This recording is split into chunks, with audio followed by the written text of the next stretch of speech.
Les 784 nouveaux fonctionnaires de la troisième cohorte du service national des jeunes ont été présentés hier au drapeau national. Ces recrues ont désormais une obligation d'être exemplaires, c'est le souhait des autorités de la transition.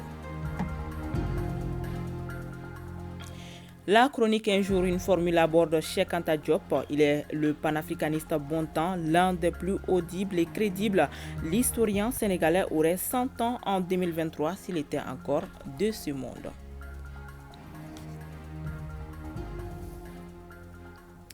Merci de nous recevoir sur ORTM 1. Mesdames et messieurs, bonjour et bienvenue. La troisième cohorte du service national des jeunes SNJ a été présentée hier au drapeau national. C'était à la place d'armes du 34e régiment du génie militaire sous la présidence du chef suprême des armées, le colonel Assimi Goïta.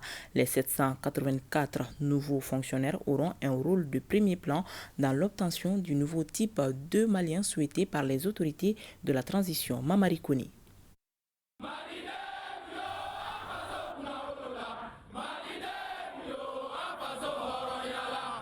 Après 6 mois de formation militaire obligatoire, les 784 admis à la fonction publique d'État sont présentés au drapeau national.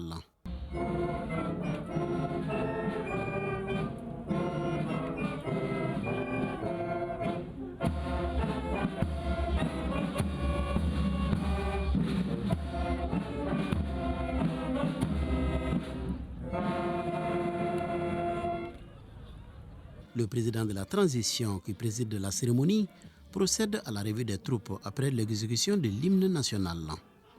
Pour arriver à ce jour, les nouveaux fonctionnaires ont suivi une formation militaire au camp de Bafou dans la région de Ségou. Ces recrues ont été formés au savoir et savoir-faire des matières clés telles que la tactique, la topographie, l'armement, le règlement du service dans l'armée, pour ne citer que celles-ci. Elles ont aussi appris à connaître, à aimer et à comment servir loyalement leur pays à travers un programme d'instruction civique. Elles ont également reçu toutes les informations relatives au code de conduite, à l'éthique et à la déontologie d'un fonctionnaire de l'administration publique à travers des modules de socialisation. Le directeur général du SNJ souhaite par ailleurs la construction du nouveau siège de la structure, celle du centre de formation ainsi que l'amélioration des conditions de formation. Dans son témoignage, le président de l'amicale des anciens du service national des jeunes a salué sa reprise après 25 ans d'interruption. S'inspirant de la devise du service national des jeunes, apprendre, servir et défendre et conformément à ses objectifs. L'AMA SNJ œuvre à apporter sa part de contribution au développement de notre pays. L'AMA SNJ constitue un creuset qui prolonge les missions du service national des jeunes en fortifiant l'esprit civique et citoyen pour inspirer les jeunes générations. Des cadres valeureux, anciens du service national des jeunes, ont servi et continuent de servir avec loyauté, vaillance et engagement. En décidant de reprendre le service militaire obligatoire des admis à la fonction publique d'État en mars 2021, le président de la transition a pris une décision de haute portée qui a été exécutée avec honneur et conviction. Par les services militaires obligatoires, il s'agit de développer chez l'agent public les qualités, les aptitudes et les réflexes nécessaires à la bonne exécution de sa mission de service public. Il s'agit aussi et surtout de cultiver les vertus de l'éthique et de la déontologie, l'esprit de patriotisme, l'esprit de civisme, le sens des valeurs et surtout la défense de la patrie, toute qualité humaine susceptible de mettre en exergue l'ensemble des dimensions de la citoyenneté. Il s'agit enfin de parvenir à façonner des citoyens modèles susceptibles de répondre aux besoins de l'administration publique et d'assurer sa défense. Après avoir accompli leur service obligatoire pour servir la patrie avec honneur et dignité, le major de la troisième cohorte, Boubacar Ali Touré, technicien supérieur des travaux publics, et ses compagnons sont désormais appelés sur le terrain de la construction nationale. Un défilé des forces de défense et de sécurité et des éléments du service national des jeunes a mis fin à cette cérémonie de présentation au drapeau national. Après avoir salué le gouvernement pour la bonne organisation des différents concours d'entrée à la fonction publique, le président de la transition, le colonel Assimi Goïta, s'est réjoui d'avoir respecté un engagement tenu en 2021, la reprise du service national des jeunes. Nous l'écoutons au micro de notre reporter Mamari Kone. Je tiens à féliciter le gouvernement pour tous les efforts déployés de la préparation du concours jusqu'à la formation commune de base. En présentant ce matin au drapeau national, emblème de la patrie, ces jeunes recrues de la fonction publique, nous ne faisons que lier l'acte à la parole. Il y a de cela 10 mois, j'annonçais ici, sur la même place, que désormais tous les admis à la fonction publique vont suivre une formation militaire pour une période de 6 mois avant de rejoindre leur poste. À travers cet acte, les autorités de la transition viennent de passer un nouveau cap qui est la création de la réserve pour la défense de la nation. Aussi, je n'ai aucun doute que cette nouvelle génération de fonctionnaires saura se surpasser et impulser une nouvelle dynamique de performance de notre administration publique. Et ce processus sera maintenu pour les futurs recrues de la fonction publique. Et en guise de conseil, je les demande de ne plus tomber dans la facilité. Il les appartient désormais de préserver les acquis de la formation militaire, qui est la discipline, la ponctualité, la rigueur et surtout la loyauté. Aussi, il les appartient désormais de défendre les 3 principes qui guident désormais l'action publique en territoire du Mali, à savoir le respect de la souveraineté du Mali, le respect des choix stratégiques et des choix des partenaires opérés par le Mali, la prise en compte des intérêts vitaux du peuple malien. Bon courage et bonne chance pour les futures carrières, que l'aventure commence.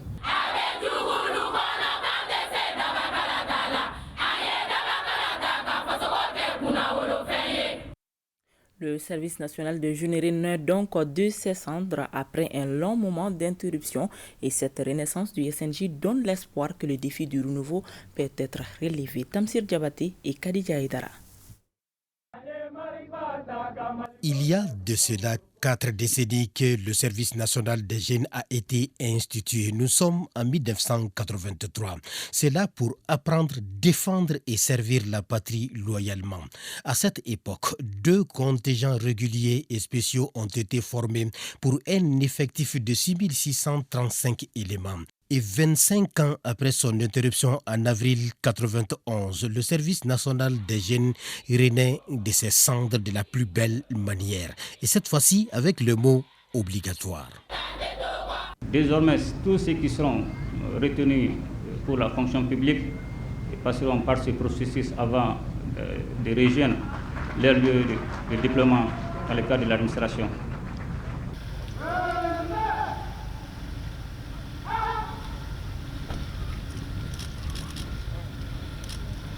De la parole à l'acte, seulement 10 mois après l'annonce, voici le chef suprême des armées, colonel Assimi Goïta, à la place d'armes du génie militaire pour la présentation au drapeau de 784 admis à la fonction publique de l'État ayant accompli leur service militaire obligatoire.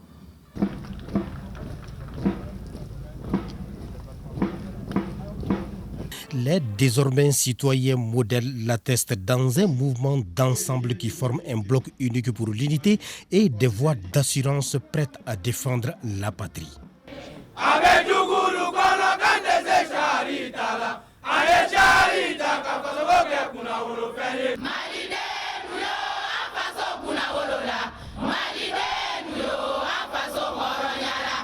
Et le major de la 3e cohorte, Boubacar Aliou Touré, réaffirme l'engagement des siens devant le chef suprême des armées. Le major de la promotion. Numéro matricule 008707. Le service national des jeunes désormais obligatoire est salué et apprécié par l'amicale des anciens du service national des jeunes qui ont servi et continuent à servir loyalement le Mali. Grand sentiment de fierté puisque de tout le temps nous avons œuvré pour la reprise de ce service national des jeunes. Parce que nous savons quelle est la portée et quelle est l'importance. Avec cette nouvelle reprise, ça, tout va rentrer dans l'ordre. Les gens seront à l'heure et puis vraiment la discipline sera dans le service. Ce matin, je suis animée de joie, de fierté, de bonheur. Et voir qu'il y aura de nouveaux qui vont succéder à nos différentes sections. Je le dis et je le répète, je suis vraiment fier que le SNG ait repris, puisque on le constate. La crise actuelle que traverse le Mali, je parie bien que si depuis 1991, depuis notre sortie jusqu'à présent, si ça continue, je suis certain et sûr qu'on n'aurait pas cette crise, ou du moins la crise n'aurait pas atteint cette dimension. Et l'on se souvient, le 2 août 2022, les 784 adébis à la fonction publique sont partis à la formation militaire obligatoire avec l'engagement de servir la patrie, comme c'est le cas de Abdoulaye Diabaté, le vendeur de coco désormais fonctionnaire. Et il retourne avec plus d'engagement et d'amour pour la patrie. On a même plus que ça aujourd'hui, parce qu'on a été formé physiquement, moralement, pour servir l'État avec l'honneur et dignité. Oui, la fin de la formation, surtout militaire, est un jour de joie et de retrouvailles avec la famille. Des sceptiques et réticents au départ, mais au finish donnent raison aux décideurs que pour la patrie, aucun sacrifice n'est de trop.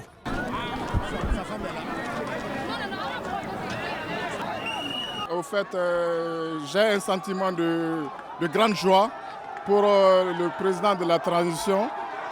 Je pense que cette initiative du président est vraiment la meilleure parce que ça donne un engouement pour le pays.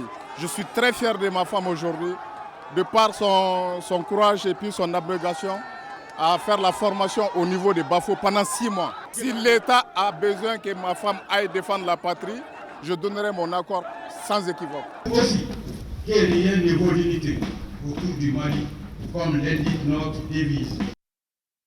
Bon vent aux nouvelles recrues. Direction à présent la cité des Balanzans, où s'est ouverte officiellement hier la 19e édition des Ségou Art Festival sur les Nigeria. Cette édition, placée sous le haut patronage du président de la transition, a été lancée par le Premier ministre Dr Shogel Kokala Maïga.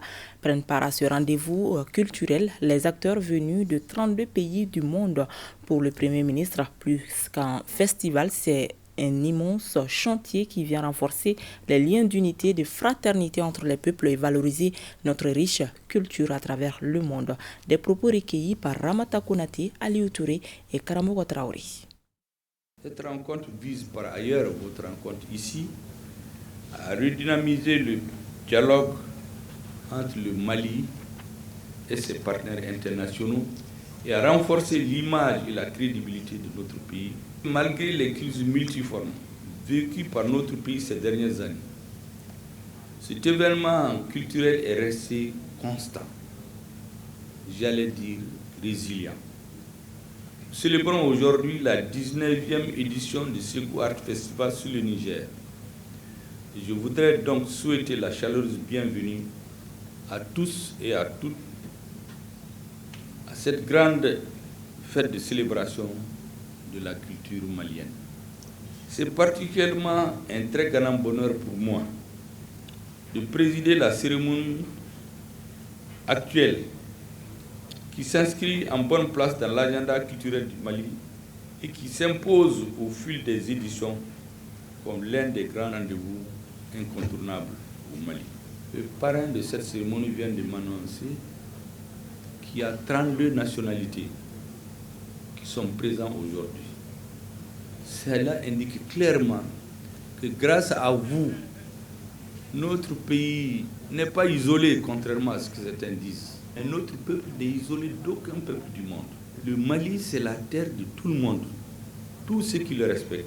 Je voudrais vous transmettre, mesdames, messieurs, à tous ceux qui sont présents ici et à travers vous, à tous les Maliens, les salutations fraternelles du président de la transition, à tous nos hôtes, pour l'honneur qu'ils nous font de participer à ce festival, symbole du dialogue entre les peuples, dialogue interculturel et d'intégration. Tout ce que nous faisons part de notre culture. Et le président de la transition a l'habitude de dire au ministre, les Malikoura dont tout le monde parle, le Malikoura auquel tout le monde rêve, c'est d'abord dans la tête. Dans la tête, c'est la culture. C'est pour cela, mesdames et messieurs, je voudrais dire que ce festival est certes un moment de divertissement. Après le grand travail, il faut bien se divertir. Il est le symbole de l'unité, du rassemblement, du raffermissement des liens sociaux, d'intégration de nos peuples. C'est 19 ans de tissage de liens, de partage, de brassage et de rencontre. Et c'est pourquoi pour le gouvernement, bien plus qu'un festival, cet événement est un immense chantier, un moment de brassage, d'affirmation de notre identité et de notre diversité culturelle. La tenue de ce festival nous honore et nous réconforte dans la mesure où elle participe de la mise en œuvre de la politique nationale culturelle, dont l'un des objectifs stratégiques majeurs est de faire des industries culturelles un levier de développement, de création d'emplois, un facteur de paix, de cohésion sociale et de vivre ensemble. Inauguration du nouveau siège de la cellule nationale de traitement des informations financières CENTIF. Située au quartier du Fleuve, l'infrastructure a été réalisée à plus d'1 milliard de francs CFA. Nouhoum Sissoko. C'est un immeuble flambant neuf avec 5 niveaux qui sert désormais de siège à la CENTIF, cellule nationale de traitement des informations financières. Cette bâtisse sise au quartier du Fleuve est construite sur près de 910 mètres carrés. Elle comporte 26 bureaux, 2 salles de réunion, un restaurant, un bureau de sécurité, un poste de contrôle et de nombreuses commodités. Le ministre de l'Économie et des Finances a inauguré l'infrastructure et a effectué une visite guidée.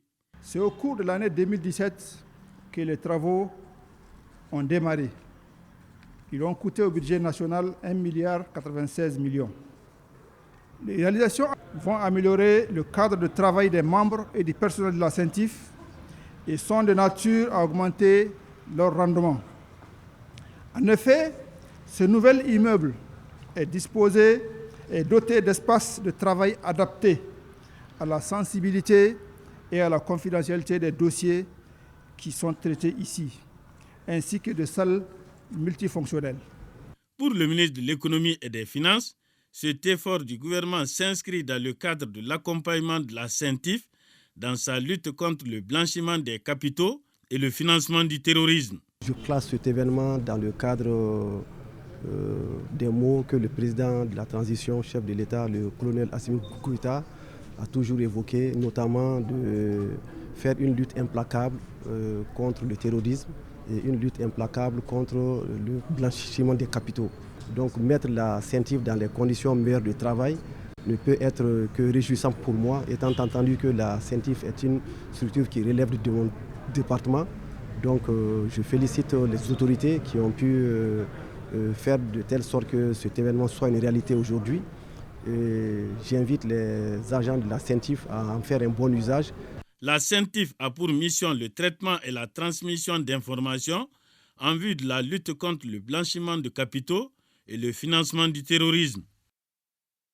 Si Cheikh Anta Diop était encore vivant, il aurait eu 100 ans en 2023. Il est l'un des pères idéologiques du panafricanisme le plus audible et crédible. La chronique Un jour, une formule l'a ciblé au moment où l'indépendance totale de l'Afrique marche, mais péniblement, et essaie de s'affranchir des forces exogènes et endogènes, pas toujours favorables. Souri Ibrahima Keïta. On le dit souvent, nul n'est prophète chez soi, mais on a peut-être oublié d'ajouter que certains en constituent des exceptions. Parmi eux, sans doute, le célébrissime Cheikh Anta Diop. Cet historien, anthropologue et homme politique, né le 29 décembre 1923 à Kéitou, au Sénégal, est décédé le 7 février 1986 à Dakar et qui aurait eu effectivement 100 ans en 2023. La seule chose qui m'intéressait, j'étais habité par la certitude a priori que nous sommes là, sur ce continent, en même temps que les autres, que nous avons toujours vécu ici, que nous sommes des Noirs capables, des hommes capables, aussi capables que les autres. C'était la seule chose que l'on pouvait supposer a priori. Et ce qui m'intéressait, c'était donc de retrouver ce chemin humble qui me conduirait à nos ancêtres les plus lointains. Intellectuel engagé, dès 1947, il s'affiche politiquement en faveur de l'indépendance des pays africains et de la constitution d'un État fédéral en Afrique. Secrétaire général des étudiants du Rassemblement démocratique africain RDA, quelques années plus tard, il dénonce très tôt l'Union française, défavorable quelle qu'elle soit aux intérêts des Africains. Après l'obtention de son doctorat ès-lettres en 1960, il revient au Sénégal enseigner comme maître de conférence à l'université de Dakar, depuis rebaptisée Université Cheikh Anta Diop, UCAD. Et se révèle l'un des principaux instigateurs de la démocratisation du débat politique au Sénégal. Toute sa vie durant, il s'échine à apporter les preuves de ce qu'il considère comme une vérité première, montrer l'apport de l'Afrique en général et en particulier de l'Afrique noire à la culture et à la civilisation mondiale. L'une des premières choses d'abord, c'est l'histoire, c'est de montrer que l'Afrique est le berceau de l'humanité. Ça, c'est la première chose. Et surtout, le berceau des sciences aussi. L'autre acquis, c'est comment s'appuyer sur nos richesses pour nous projeter. Et l'une des premières richesses, ce sont nos langues. Comment s'appuyer sur nos langues, sur notre imaginaire, sur notre culture, pour nous positionner, pour créer notre développement, pour créer notre modernité. La troisième question, c'est évidemment l'unité. De montrer que le destin de l'Afrique ne peut se réaliser que dans l'unité. C'était pour montrer qu'on peut, à partir des agriculteurs, qu'on peut toujours se réinventer, qu'on peut toujours se renouveler, qu'on peut toujours se repositionner sur la scène du monde. C'était ça un peu l'intérêt de son travail. L'un des précurseurs de ceux qui ont choisi d'écrire l'histoire africaine précoloniale, il est également l'un des premiers scientifiques africains à faire une application archéologique du carbone 14 en laboratoire dès 1963.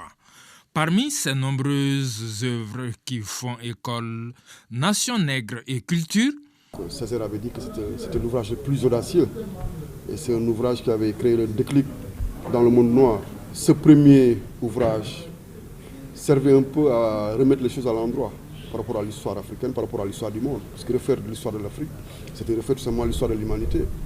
Antériorité des civilisations nègres, mythes ou vérité historique, parenté génétique de l'égyptien pharaonique et des langues négro-africaines, les fondements culturels, techniques et industriels d'un futur État fédéral d'Afrique noire.